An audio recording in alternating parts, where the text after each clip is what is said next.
Hi guys and welcome back. So today I'm going to be showing you how to make these cheese and onion hot cross buns. Let's begin. Into your mixing bowl you'll want to place all of your bread flour along with the salt and then give this a good mix.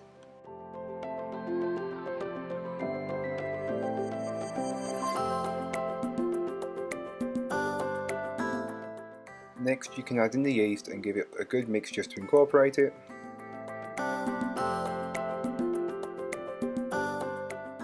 So then you can start to add the remaining ingredients like the butter and the fried onions along with the eggs and the cheese. And last but not least, the milk. You can then place your dough hook on and give this all a good mix until the dough forms. If you're doing this by hand it will take a little longer, but it's all worth it in the end.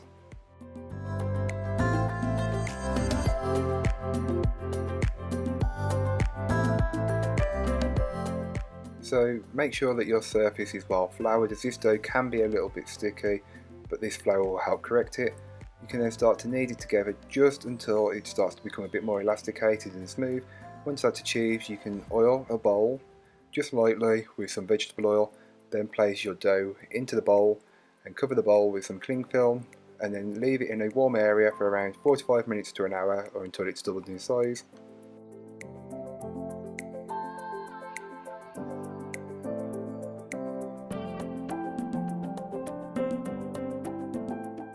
So after about 45 minutes to an hour, you can then flour your surface again with a generous amount of flour and place on the dough from the bowl, and you'll want to start to knock the air out.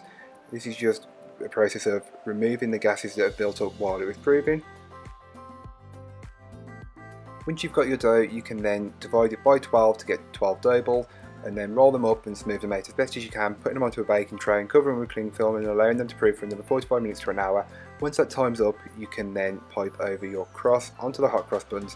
This is just a paste made with water and bread flour, and then you pipe it over to make it look like a cross, and then you can bake them off in the oven. I will leave all that information in the blog post, which will be linked down below.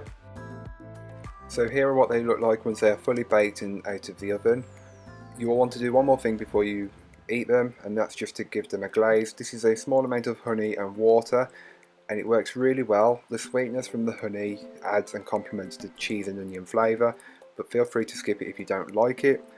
Once they're cool, you can then enjoy them however you like. So thank you so much for watching, I hope you enjoyed. If you did, don't forget to like, comment and subscribe for more from me, and I'll be back again next week with another video. If you have any suggestions for future videos, feel free to leave them in the comments down below or message me on one of my social medias. And you can even message me on my blog. I will leave all that information in the description down below the video. All the links will be there, so go and check them out. But for this week, that's all. Bye guys.